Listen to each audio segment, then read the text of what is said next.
नमस्कार, आप सबका स्वागत, अभिनंदन। मित्रों, आज की प्रेस वार्ता में हम दो विषयों पर अलग अलग से आपसे चर्चा करेंगे। प्रथम भाग में जो प्रशासनिक जिला कांगड़ा में 18 तारीख को यहां पर आक्रोश रैली का कार्यक्रम हो रहा है और कांग्रेस सरकार का एक वर्ष का जो कुशासन है उसको लेकर चर्चा करेंगे। और वहीं दूसरे भाग में हमारी पार्टी के वरिष्ठ नेता श्रीमान विपिन सिंह परमार जी पिछले दिनों हिमाचल प्रदेश में आई प्राकृतिक आपदा को लेकर जो कांग्रेस पार्टी ने राजनीति की है और केंद्र सरकार ने जो हिमाचल का सहयोग किया है उस विषय को लेकर अपनी बात रखेंगे। आज हमारे कांगड़ा में भारतीय जनता पार्टी की प्रशासनिक जिला से संबंधित सभी हमारे पार्टी के 2022 के प्रत्याशी, मंडलों के अध्यक्ष और जिला के अध्यक्षों की एक बैठक संपन्न हुई है। और उस बैठक में जिस प्रकार से पूरे प्रदेश में जो भारतीय जनता पार्टी के कार्यकर्ताओं द्वारा आक्रोश प्रदर्शन हुए हैं, उसी क्रम में मंडी में 12 तारीख को निश्चित था कार्यक्रम और 18 तारीख को यह कार्यक्रम वही होगा जहां कांग्रेस पार्टी ने अपने एक वर्ष की जो बरसी यहां धर्मशाला में मनाई है उसका यहां पूरी ताकत के साथ जवाब दिया जाएगा। इस रैली को संबोधन जहां हमारे पार्टी के प्रदेश के प्रांत के प्रभारी श्रीमान अविनाश राय खन्ना जी, हमारे पार्टी के नेता प्रतिपक्ष श्रीमान जयराम ठाकुर जी और हमारे पार्टी के माननीय प्रदेश अध्यक्ष श्री राजीव बिंदल जी जिसमें विशेष तौर पर उपस्थित रहेंगे, वही कांगड़ा का शीर्ष नेतृत्व इस कार्यक्रम के प्रभारी श्रीमान विपिन सिंह परमार जी के अगुवाई में सब लोग वहां इस कार्यक्रम में जुड़ेंगे। मित्रों, पिछले दिनों धर्मशाला में जो एक वर्ष के उपरांत कांग्रेस पार्टी ने जो यहां जश्न मनाया है, उस जश्न की चर्चा हिमाचल प्रदेश के हर गांव-गांव में हो रही है कि एक तरफ हिमाचल प्रदेश अभी भी प्राकृतिक आपदा से प्रभावित ऐसे सैकड़ों परिवार जहां जिनके घर से जो है नौजवान हमारे साथी चले गए, अर्थात 500 से ज्यादा जानें चली गई, उनकी जो अपनी जमीनें थी वो बह गई, घर जो है वो क्षतिग्रस्त हो गए और पूरा हिमाचल प्रदेश एक मैं कह सकता हूं अभी भी सदमे में है और अभी भी मातम में है। अभी तक हिमाचल प्रदेश उससे बाहर निकला नहीं है। लेकिन दूसरी तरफ ये कांग्रेस पार्टी जश्न मनाने में जो मस्त हो गई। मैं पूछना चाहता हूं कि जश्न किस बात का? हमें तो लगा कि जिस प्रकार से कांग्रेस पार्टी का एक बहुत बड़ा स्कैम पूरे देश के मीडिया के माध्यम से हम सबके ध्यान में आया है कि जो कहते थे कभी कि हमारे प्रधानमंत्री जी को कि प्रधान सेवक चौकीदार चोर है, ऐसे उनके नेता नारे लगाते थे और जो उनके साथ नारा दोहराते थे वो उड़ीसा के धीरज साहू थे, वो भी ये कहते थे कि चौकीदार चोर है। लेकिन जिस प्रकार से कांग्रेस पार्टी की एकत्रित की जा रही राशि बेनकाब हुई है, उसका एक बहुत बड़ा रहस्य धीरे धीरे जनता के बीच में आ रहा है। वो अर्थात एक ऐसी तैयारी थी इनकी कि आने वाले समय में जो लोकसभा का चुनाव है, जो इनका 24 दलों का जो गठबंधन गठबंधन है, उसमें अपना प्रभाव छोड़ने के लिए 5,000 करोड़ की धनराशि एकत्रित करने का टारगेट निश्चित हुआ था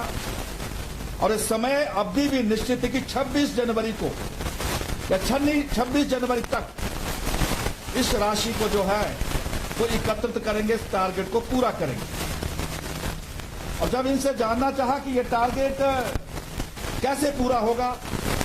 तो सूत्रों के अनुसार जो इनको टारगेट दिया था उसमें से हिमाचल प्रदेश,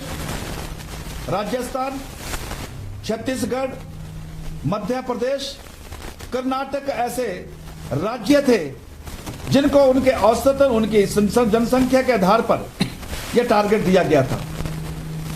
और उसी तरह जो हमारा हिमाचल प्रदेश के जो गरीब जनता का जो विकास में पैसा लगना था, जिस प्रकार के यहां पर गोरख धंधा चला हुआ था,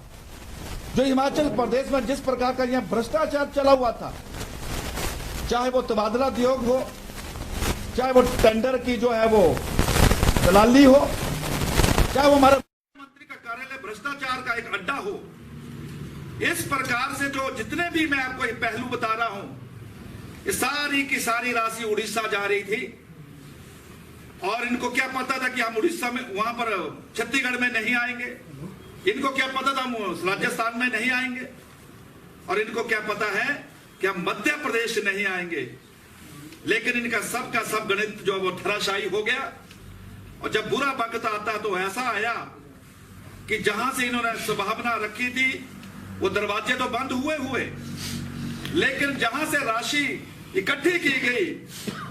वो राशि भी जनता के नजरों में आ गई कि किस प्रकार से वो अलमारियां, किस प्रकार के नोटों की वो गड्डियां, 500 करोड़ रुपए। अभी तक कांग्रेस का कोई भी छोटा से छोटा और बड़े से बड़ा नेता मुंह नहीं खोल पाया है। इस प्रकार के भ्रष्टाचारियों का जो एक जनाजा निकला है, इनको हिमाचल नहीं पूरे देश की जनता को उत्तर देना चाहिए, लेकिन हिम्मत नहीं कर पा रहे। उसी दिशा में हमें लगा कि शायद ये अपनी 1 साल की वर्षी को नहीं मनाएंगे, क्योंकि इससे घटना से पूरा देश इस पार्टी के कारण शर्मसार हुआ है। और हिमाचल प्रदेश में तो इनकी सरकार है, लेकिन इतने बेशर्म है ये। इसके बावजूद भी इन्होंने हिमाचल प्रदेश में, जहां हिमाचल प्रदेश की आर्थिक स्थिति जिसकी ये बार बार व्याख्या करते हैं, उस पर अपना रोना रोते हैं। हमें लगा कि ऐसी स्थिति में बड़े बड़े मन के साथ इस प्रकार का ये निर्णय नहीं लेंगे। लेकिन जहां एक तरफ हिमाचल प्रदेश आर्थिक स्थिति से जूझ रहा है, कभी भी हिमाचल की ट्रेजरी में ताले लग सकते हैं, लेकिन जिस प्रकार से यहां रैली के जश्न को मनाने के लिए जो हजारों बसें, करोड़ों रुपए उसमें खर्च किया गया, कैसे कैसे लोग यहां पर ढोए गए, कौन रैली में लोग आए, यहां तक कि स्कूल के बच्चों को भी नहीं बख्शा गया। और यह कहकर लोगों को इकट्ठा किया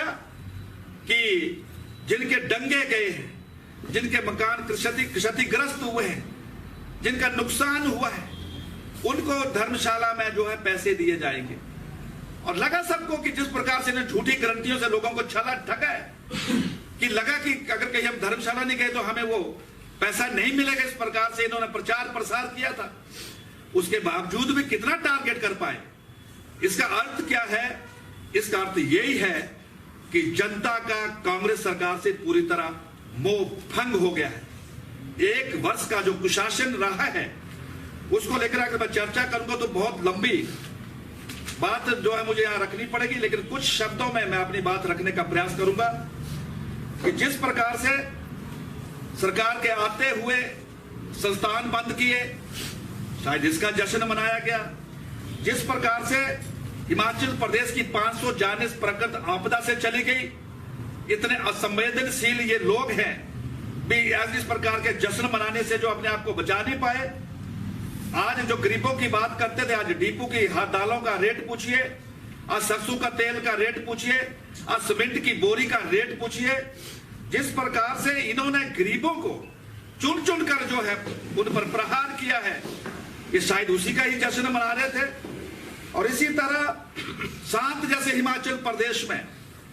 1 वर्ष के अंदर हिमाचल के राजनीति इतिहास में शायद एक पहली ऐसी सरकार होगी जिसकी सरकार के कारण, जिसकी सरकार के जो सुरक्षा का एक जिम्मा होता है, उसकी अनदेखी के कारण 77 हत्याएं हुई है। चंबा से लेकर सिरमौर तक इन हत्याओं कांडों के साथ हिमाचल प्रदेश शर्मसार हुआ है। जिस हिमाचल प्रदेश को आज हम एक पर्यटन के रूप में इस राज्य को हम देखते हैं, जानते हैं, आज उस राज्य में 1715 नशे के मुकदमे दर्ज हुए हैं। अब हिमाचल प्रदेश को नशेड़ी राज्य के रूप में लोग कह रहे हैं। इस प्रकार का एक वर्ष का जो कुशासन कांग्रेस सरकार का है, इसके आक्रोश को लेकर